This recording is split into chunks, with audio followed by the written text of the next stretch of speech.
Hello friends, आज हम आपको बता रहे हैं एक एंजियोस्पर्मिक प्लांट की लाइफ साइकिल। ये जो आवृतबीजी पौधा या एंजियोस्पर्मिक प्लांट या फ्लावरिंग प्लांट जिसको कहते हैं, इसके जीवन चक्र में कौन कौन सी स्टेजेस, कौन कौन सी अवस्थाएं पाई जाती हैं और इसका डेवलपमेंट किस प्रकार होता है, ये आज हम आपको इसकी ब्रीफ स्टडी कराते हैं। देखिए, यहाँ एक फ्लावरिंग प्लांट लिया हमने और यहाँ एक फ्लावर है। एक फ्लावर की स्ट्रक्चर बनाते हैं और ये फ्लावर की स्ट्रक्चर बनाई और फ्लावर में ये इसका मेल पार्ट है जिसको हम स्टामेन कहते हैं और फ्लावर का ये फीमेल पार्ट है जिसको हम गाइनोसियम कहते हैं। गाइनोसियम के अंदर एम्ब्रायोसैक होता है और एम्ब्रायोसैक में egg cell, synergids, secondary nucleus और एंटीपोडल्स आदि होते हैं। इसको हम फीमेल गैमेटोफाइट भी कहते हैं। लेकिन अब देखिए यहाँ पर स्टामेन में क्या भरे रहते हैं? पोलन ग्रेन भरे रहते हैं और जब ये पोलन ग्रेन पुष्प के वर्तिकाग्र पर गिरते हैं तो ये जर्मिनेट हो जाते हैं। अंकुरित होकर इनमें से एक पोलन ट्यूब निकलती है और ये ट्यूब आगे बढ़ती हुई फीमेल गैमेटोफाइट के अंदर प्रवेश कर जाती है, एम्ब्रायोसैक के अंदर, और उसके बाद इसके अंदर के जो केंद्रक हैं वो एग को जाके फर्टिलाइज करते हैं। इस प्रकार भ्रूण बनता है। अब देखिए, लेकिन यहाँ हम स्टामेन के अंदर परागकण यानी कि माइक्रोस्पोर का डेवलपमेंट कैसे होता है।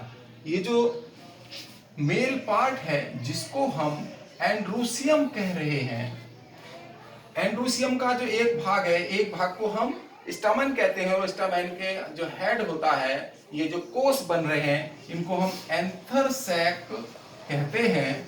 और इन एंथर सैक के अंदर माइक्रोस्पोर या पोलन ग्रेन्स का डेवलपमेंट कैसे होता है, ये लीफ का मॉडिफिकेशन है।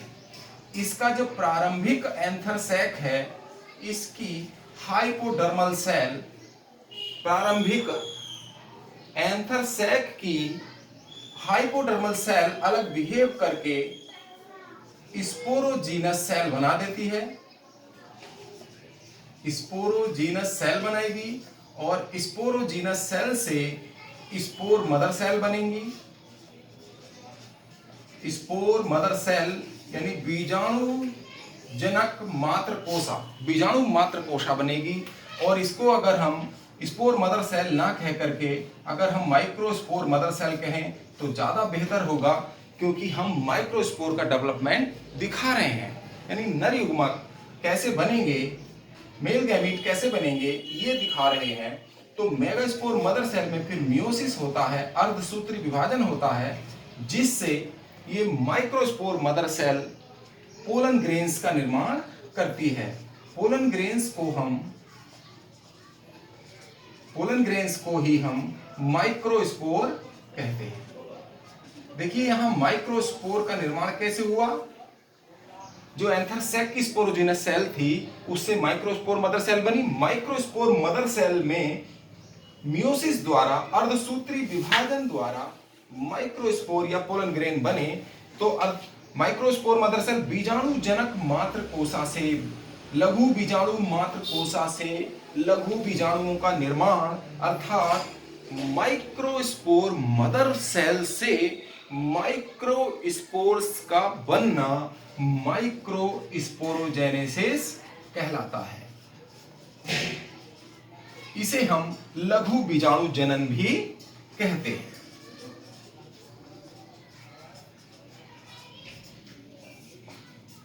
दूसरी प्रोसेस, जब लघु बीजाणु ये पोलन ग्रेन बने तो ये जो पोलन ग्रेन है इसकी संरचना इस तरह होती है। बाहर एक्साइन होती है इसकी झिल्ली और अंदर की ओर इंटाइन होती है। ये फिर जर्मिनेट करके ये डेवलप होकर फीमेल गैमेटोफाइट बनाते हैं। देखिए, इसका डेवलपमेंट हम आपको दिखाते हैं। इसमें से एक जर्म ट्यूब या पोलन ट्यूब निकलती है और इसमें 3 केंद्रक होते हैं। एक होता है ट्यूब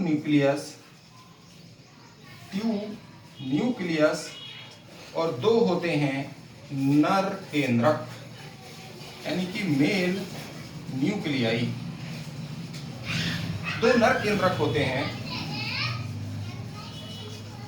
एग्जाइम बना दिया है। तो इस प्रकार माइक्रोस्पोर से मेल गैमेटोफाइट का निर्माण हो जाता है। मेल गैमेटोफाइट जिसमें दो मेल गैमीट या मेल न्यूक्लियाई बन जाते हैं, इसको हम हिंदी में नर युग्मकोद्भिद कहते हैं। नर युग्मकोद्भिद बन गया। यहां अब देखिए ये मेल गैमेटोफाइट का जो डेवलपमेंट किससे हुआ, माइक्रोस्पोर या पोलन ग्रेन से। तो पोलन ग्रेन से या माइक्रोस्पोर से मेल गैमेटोफाइट के निर्माण को हम माइक्रोगैमेटोजेनेसिस कहते हैं। माइक्रोगैमेटोजेनेसिस कहते हैं। इसका मतलब है लघु युग्मक जनन। माइक्रोस्पोर मदर सेल से माइक्रोस्पोर का बनना है माइक्रोस्पोरोजेनेसिस, लघु बीजाणु जनन, और माइक्रोस्पोर से मेल गैमेटोफाइट का बनना या नर युग्मकोद्भिद का बनना है लघु युग्मक जनन, क्योंकि इसमें गैमीट्स बन रहे हैं। ये मेल गैमीट्स हैं, ये जो मेल न्यूक्लियाई हैं यही नर युग्मक होते हैं। इस प्रकार एक मेल गैमेटोफाइट का डेवलपमेंट हो जाता है। यहां देखिए दूसरी ओर ये जो फीमेल पार्ट है जिसको हम गाइनोसियम कहते हैं, इस गाइनोसियम में बीजांड होते हैं। इस गाइनोसियम के अंदर ये बीजांड होता है, ओव्यूल, और इस ओव्यूल में ही ये जो बनाया था हमने मादा युग्मकोद्भिद या एम्ब्रायोसैक होता है। इसको हम एम्ब्रायोसैक या फीमेल गैमेटोफाइट कहते हैं। फीमेल गैमेटोफाइट यानी कि मादा युग्मकोद्भिद, ध्यान रखेंगे इसको हिंदी में भी। और एम्ब्रायोसैक का मतलब है भ्रूण कोश। तो भ्रूण कोश के अंदर एग सेल होती है, द्वितीय केंद्रक और एंटीपोडल्स होते हैं। तो इसका विकास कैसे होता है, जैसे स्पोरोजीनस टिश्यू से माइक्रोस्पोर मदर सेल बनी, इसी प्रकार इस ओव्यूल के स्पोरोजीनस टिश्यू से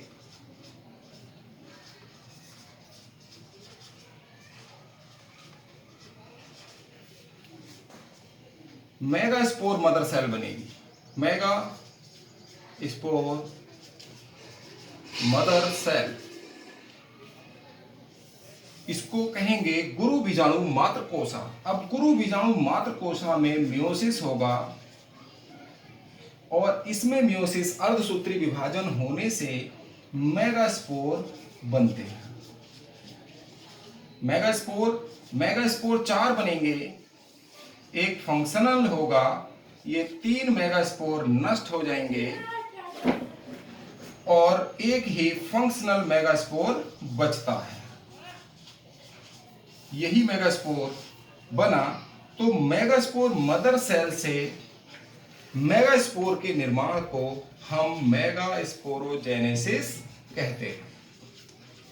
इसको हम मेगास्पोरोजेनेसिस कहेंगे, अर्थात गुरु बीजाणु जनन।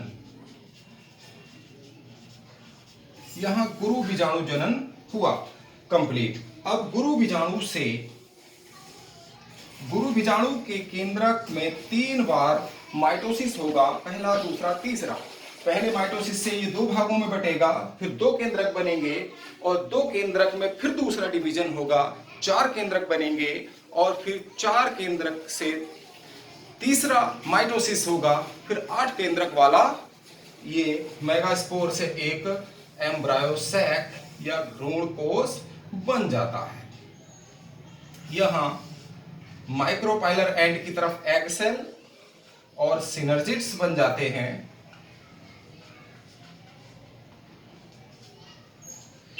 बीच में जब 8 केंद्रक बन जाएंगे तो 3 केंद्रक इस साइड आकर एग एपरेटस बनाएंगे और बीच में 2 केंद्रक आकर द्वितीय केंद्रक बनाएंगे और 3 केंद्रक निभाग की ओर जाकर एंटीपोडल्स का निर्माण करेंगे। इस प्रकार ये फीमेल गैमेटोफाइट का निर्माण यहां हो जाता है। फीमेल गैमेटोफाइट या इसी को हम एम्ब्रायोसैक भी कहते हैं। यहां नर युग्मकोद्भिद बना मेल स्ट्रक्चर में स्टैमेन में और जो फीमेल स्ट्रक्चर में फीमेल गैमेटोफाइट बना, दोनों जनरेशन अभी है। देखो नर युग्मकोद्भिद ये भी एन होता है हैप्लॉइड और फीमेल गैमेटोफाइट भी एन होता है।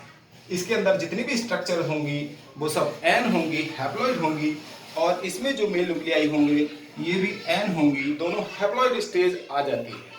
अब हैप्लॉइड स्टेज से अब यहाँ सत्य निषेचन होगा, फर्टिलाइजेशन होगा। इसमें ये जो हमारी पोलन ट्यूब है, जो इसमें पोलन ट्यूब बनी है, इस पोलन ट्यूब, ये पोलन ट्यूब इस बीजांड को भेद कर जब जर्मिनेट होगी और भेद कर कहाँ प्रवेश करेगी, एम्ब्रायोसैक में। एम्ब्रायोसैक में जब जाएगी तो एक इसका केंद्रक एग सेल से जुड़ेगा और एक सेकेंडरी न्यूक्लियस से जुड़ेगा। इसको हम डबल फर्टिलाइजेशन कहेंगे। और ये जो पोलन ट्यूब है इसको अपनी ओर आकर्षित करने का अंड द्वार में या एम्ब्रायोसैक में अपनी ओर खींचने का जो काम करता है वो करता है सिनर्जिड्स के अंदर। ये जो सिनर्जिड्स हैं, सहायक कोशिकाएं होती हैं। इन सहायक कोशिकाओं के अंदर एक एपरेटस होता है जिसे कहते हैं फिलीफॉर्म एपरेटस। ये कंपटीशन में कई बार पूछा गया सवाल है। तो फिलीफॉर्म एपरेटस कहाँ पाया जाता है? सहायक कोशिकाओं में। ये पोलन ट्यूब को अपनी ओर आकर्षित करेगा। आकर्षित करने का काम पोलन ट्यूब को कौन करता है? सिनर्जिड। सहायक कोशिकाओं में जो सहायक कोशिकाएं अंडकोशा के निकट स्थित होती हैं उनमें फिलीफॉर्म एपरेटस होता है जो पोलन ट्यूब को अपनी ओर आकर्षित करता है। इस प्रकार निषेचन से, एग सेल और मेल न्यूक्लियाई के निषेचन से एम्ब्रायो बन जाता है,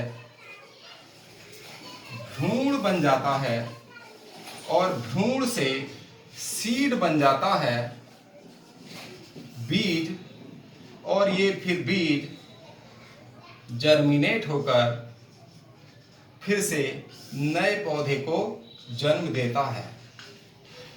यहाँ एम्ब्रायो जब बनता है तो एग सेल और मेल न्यूक्लियाई दोनों एन होते हैं और एम्ब्रायो फिर से 2n हो जाता है। यहाँ जो गैमेटोफाइट स्टेज थी वो हैप्लॉइड थी दोनों की, मेल गैमेटोफाइट और फीमेल गैमेटोफाइट, और फिर से निषेचन द्वारा एम्ब्रायो का डेवलपमेंट फिर से डिप्लॉइड हो गया, फिर से डिप्लॉइड सीड बना, डिप्लॉइड एम्ब्रायो बना, डिप्लॉइड सीड बना, फिर से डिप्लॉइड प्लांट का निर्माण हो जाता है। इस प्रकार हैप्लॉइड और डिप्लॉइड स्टेज एक दूसरे के एकांतर क्रम में अल्टरनेट होकर चलती रहती हैं। इसको हम पीढ़ी एकांतरण या अल्टरनेशन ऑफ जनरेशन भी कहते हैं। आपका बहुत बहुत धन्यवाद। Thank you.